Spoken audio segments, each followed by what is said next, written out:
Hello friends, good morning, welcome back to my new blog. এখন বাজে সকাল ওই 9টার মতো। তো এখন থেকে সুন্দর ব্লগটা আমি স্টার্ট করছি।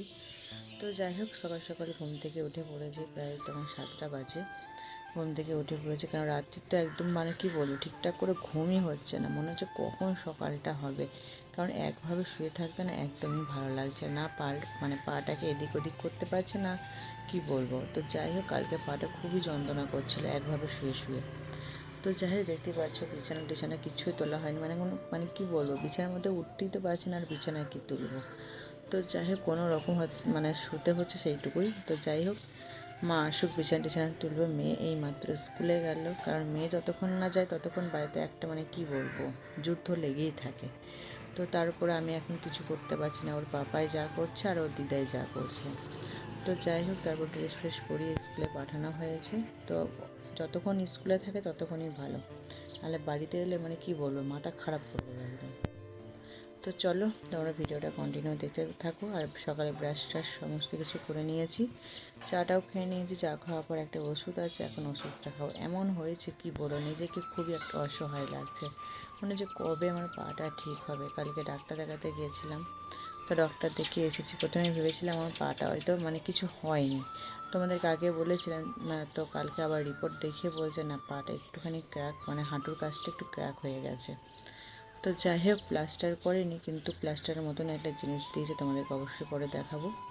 তো খুবই 1.5 মাস তো কোনো কথা হবে না, চুপচাপ বিছানায় থাকো।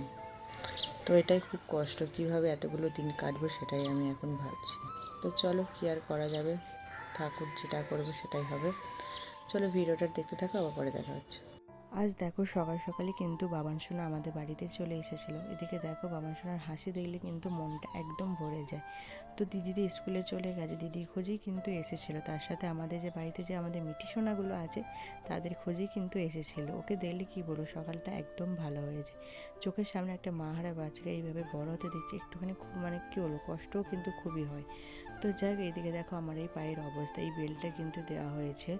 জানি না এই বেল্টটা পরে কতদিন এইভাবে আমি থাকতে পারবো। প্লাস্টারের বদলে কিন্তু এটাই দেওয়া হয়েছে। শুতে বসতে খেতে কিন্তু খুবই কষ্ট হচ্ছে। তো কী আর করা যাবে। তো যাই হোক, একটুখানি রেস্ট নিয়েছিলাম, খাওয়া দাওয়া করে স্নান করা হয়ে গেছে। তারপর মা পুজো দিতে গিয়েছে, আজকে নীলষষ্ঠী পুজো। তো সেজন্য দেখো, একটুখানি সিঁদুরের টিপ, একটুখানি তোমার ওই তেল হলুদের ফোঁটা সমস্ত কিছু দিয়ে দিয়েছে। আর মেয়ে তো স্কুলে চলে গেছিলো, এখন বাজে প্রায় 12:30টার মতন। স্কুল থেকে কিন্তু চলে এসেছে, আজকে 2 দিন হলো মেয়ের স্কুল খুলেছে। তো এদিকে দেখো, নতুন বইপত্রও কিন্তু দিয়ে দিয়েছে। মেয়ে কিন্তু LKG-তে উঠেছে, মেয়ে কিন্তু আমার দেখতে দেখতে অনেকটাই বড় হয়ে গেল।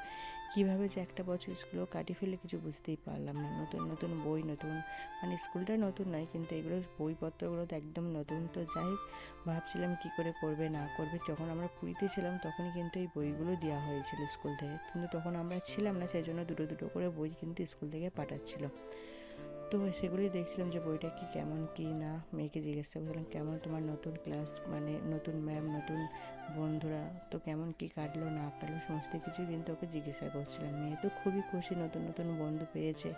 তো যাই হোক, নতুন নতুন ম্যাম, একটুখানি ওই ম্যামেদের জন্য কিন্তু মনটা একটুখানি ওর খারাপ করছিল, কারণ এতদিন যে ক্লাসে ও পড়েছে সেই ম্যামেদের সাথে একটা অন্যরকম কিন্তু একটা সম্পর্ক হয়ে গেছিলো।